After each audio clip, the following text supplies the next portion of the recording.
Olá pessoal, apesar de não estarmos com nossas aulas presenciais, mas os estudos não pararam, então eu tive que reinventar minhas aulas. E olha o que eu aprendi! Então, no mundo onde o challenge está em alta, eu não poderia começar minha primeira aula online na turma de vocês de outra maneira. Inscreva-se no meu canal, deixe o seu joinha, comente, compartilhe e bora lá! Solta a vinheta!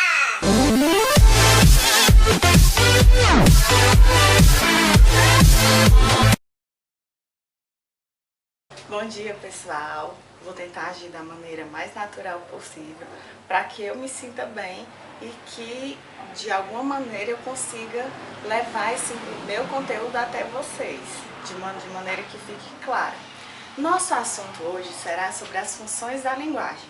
O próprio nome já deixa muito claro o que isso quer nos transmitir. É você entender que para cada situação de comunicação, nós temos um objetivo para tratar aquela linguagem, para utilizar aquela linguagem. Mas antes disso, eu quero apresentar o objetivo da minha aula. Eu quero que ao final deste momento, vocês saibam diferenciar quais os elementos da comunicação, sejam conscientes de que para haver uma comunicação, precisa que os elementos da comunicação estejam presentes e que em cada situação de comunicação, um determinado elemento estará em evidência. E a partir daí é que dá origem às funções da linguagem. Quando predomina algum dos elementos da comunicação, é que nós dizemos que nós classificamos como uma determinada função da linguagem. Vou apresentar agora os elementos da comunicação. Roman Jakobson, que fez um estudo, um estudioso, fez estudo da língua, um linguista, fez estudioso da língua e percebeu que para cada situação de comunicação é necessário que esses elementos estejam presentes. O emissor, o receptor, a mensagem, o código, o canal e o referente. Agora vamos entender um pouquinho de cada um deles para que você também possa concordar com essa ideia de que para cada situação de comunicação, todos esses elementos estarão presentes, mas que um estará sempre em evidência. Então, o emissor é a pessoa que fala no momento da comunicação, para qualquer situação, independente da maneira como nós vamos nos comunicar, seja por fala, por gesto, por mensagem, sempre vai ter alguém emitindo uma mensagem. Vai ter a mensagem, que é justamente o conteúdo, aquilo que a gente quer transmitir para o receptor, que é a pessoa que recebe a mensagem. Então tá aqui um terceiro elemento, o receptor, a pessoa que recebe a mensagem. Nessa situação de comunicação, eu sou a emissora e vocês são os receptores. Tem também o elemento código, que é um conjunto de signos linguísticos com base em algumas regras e que nós podemos entender como código linguístico.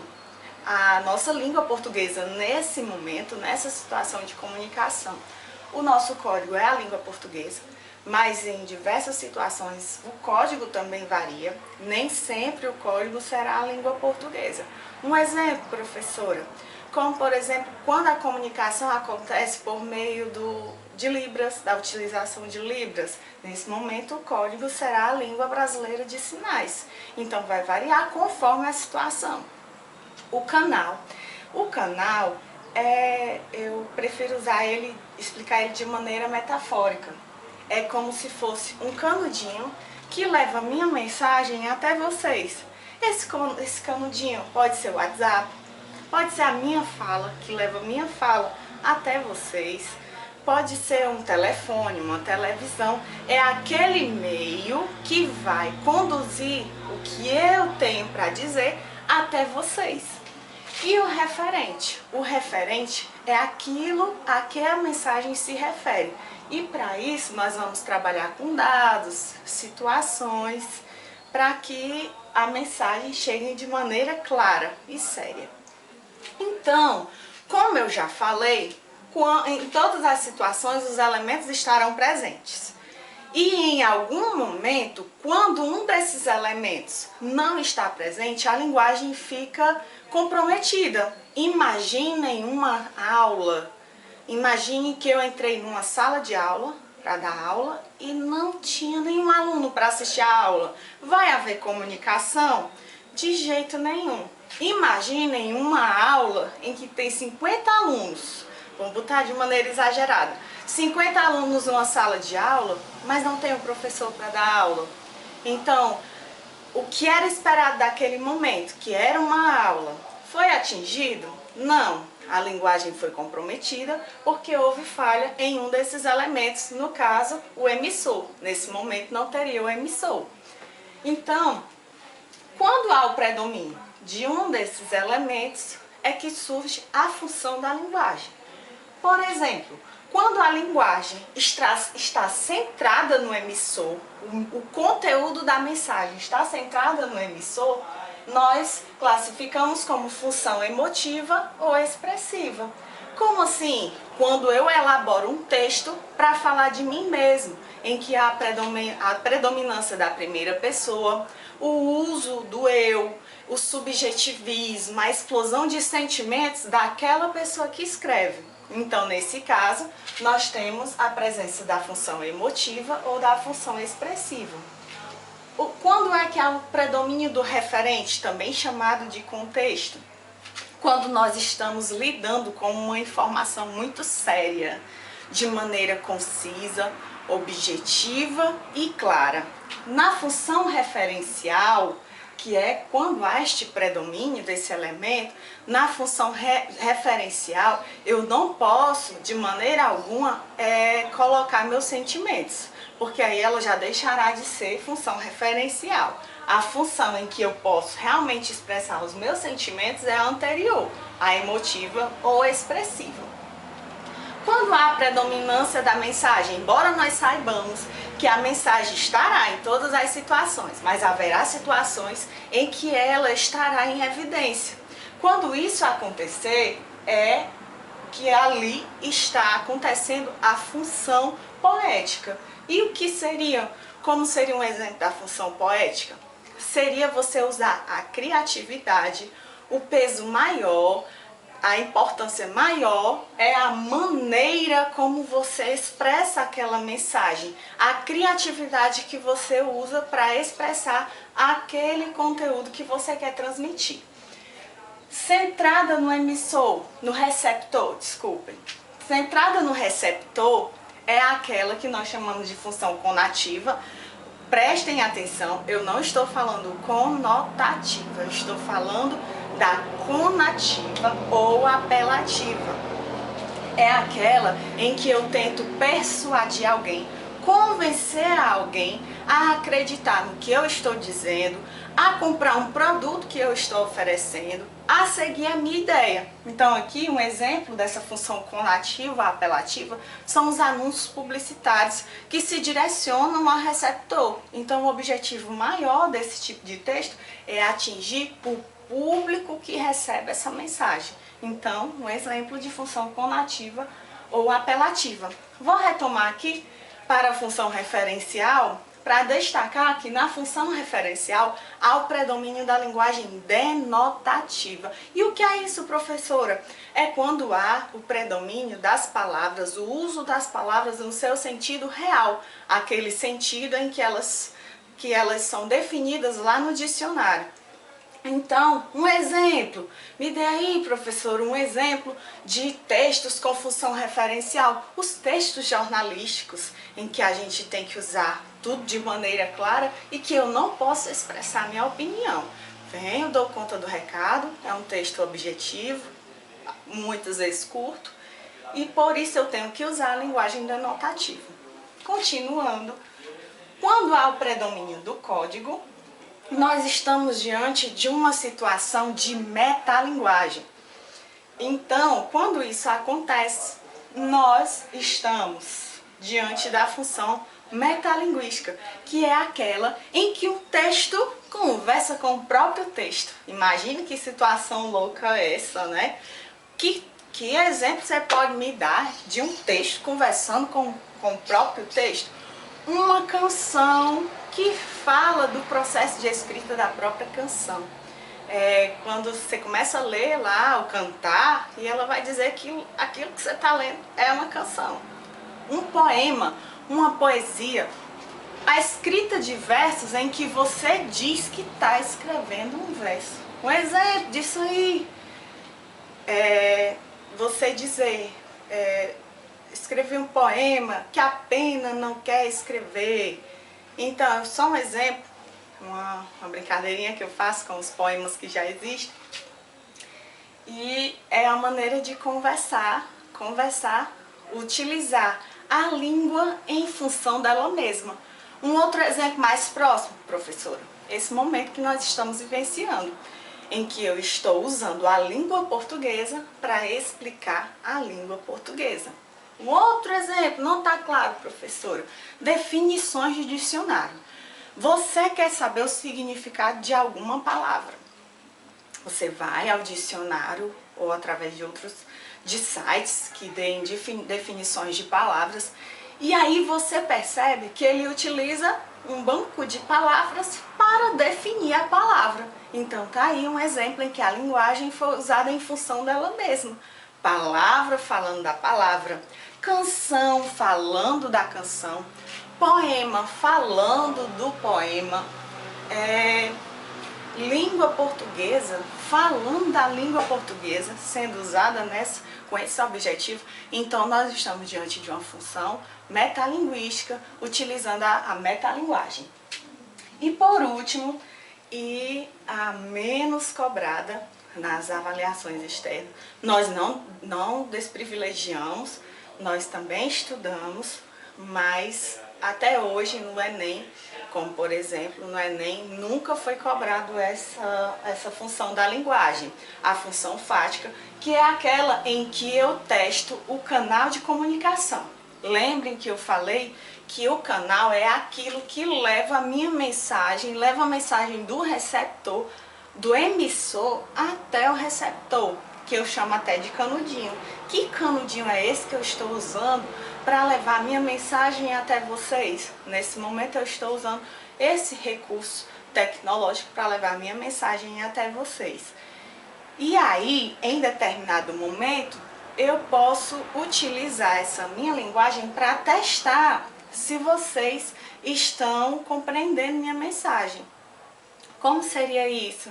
Seria, por exemplo, e aí pessoal, vocês estão entendendo? Comentem aí embaixo se vocês estão entendendo alguma coisa. Nesse momento eu estou testando o canal de comunicação. Quando a linguagem é centrada no canal, quando a função é a função fática, é um momento bem rápido, porque é só um teste que eu faço. Por exemplo, eu perguntar, tá entendendo? Oi, tá me ouvindo? São exemplos de expressões em que eu testo o canal de comunicação, em que eu testo que se minha mensagem está chegando até vocês, mas que o mais importante é esse teste, para saber se minha informação tem chegado até vocês. Então, tratando-se agora sobre a importância desse conteúdo, é um assunto cobrado nas avaliações externas, com ênfase no Enem. Uma coisa eu garanto sobre o Enem: todos os anos eles cobram funções da linguagem. Até porque existe uma habilidade da matriz de referência do Enem que cobra especificamente a sua habilidade enquanto aluno de reconhecer os elementos e a função da linguagem quando há predominância desses elementos. Só que com a análise de questões de funções que já caíram nos anos anteriores, a gente percebe que algumas são desprivilegiadas no exame, como por exemplo, que eu citei, o canal. Mas não é por isso que nós vamos deixar de estudar. A gente estuda porque vai que o Enem muda o perfil e resolve não cobrar mais a metalinguagem, que é uma das queridinhas dele, resolve não cobrar a metalinguagem e passar a cobrar a fática. Então, como eu apresentei todos eles, vocês estão preparados para qualquer situação. Revisão, professora, só para finalizar. Emissor, predominância do eu, uso da primeira pessoa, expressão de sentimentos daquele que escreve, daquele que fala. Então o foco maior é naquele que fala. Referente é uma abordagem séria, uso da terceira pessoa, linguagem denotativa, chamada de função referencial, predominância do contexto e presente nos textos jornalísticos. Mensagem, uso da criatividade. O mais importante é a mensagem, aquilo que eu vou fazer para chamar sua atenção para a mensagem, que às vezes eu posso usar isso, usar as minhas palavras para fazer um poema em forma de desenho. Então, nesse caso, o mais importante não é você, não sou eu. O mais importante é o que eu usei para chegar até você. Código. Código, quando há a predominância do código, é a linguagem sendo usada em função dela mesma, a palavra sendo usada para definir a palavra, um poema sendo usado para falar de um poema e por aí vai.